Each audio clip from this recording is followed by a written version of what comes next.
isang karamdaman na nangangailangan ng agarang lunas. Ito ay nangyayari kapag ang ugat sa ating puso ay nabarahan, dahilan upang hindi mag-function ng normal ang ating puso.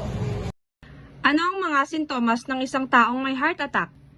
Matinding pananakit ng dibdib na umaabot hanggang sa leeg, balikat, braso at likod. Nahihirapan o kinakapos sa paghinga. Nananakit ang sikmura, nagsusuka at nahihilo. Nagpapawis ng malamig.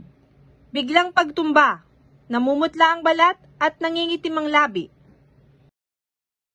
Mabilis, mahina o irregular na pulso.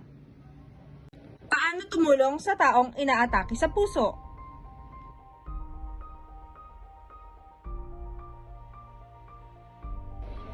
Siguraduhin ang safety ng paligid.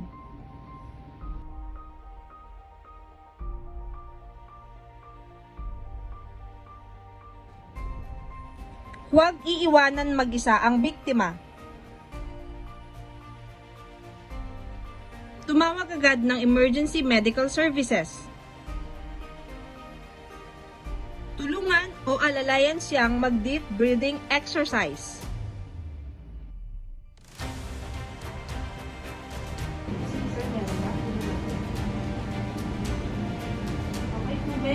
Kapag ang biktima ay may malay, maaaring ipainom sa kanya ang resetang gamot na dala niya.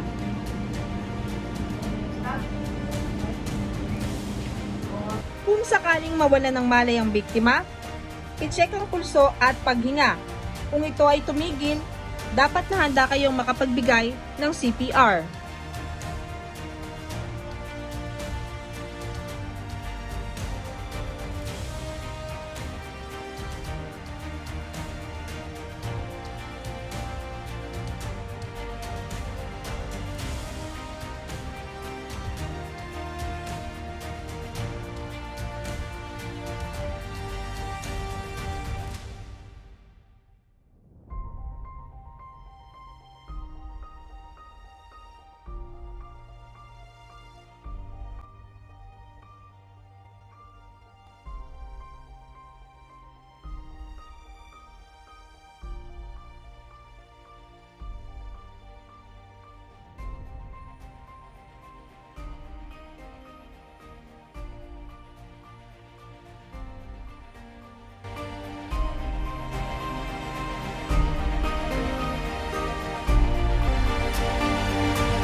Laging tandaan, an ounce of prevention is better than a pound of cure. Jail Officer Johanna Cindy Gregorio, ang inyong nurse, jail officer.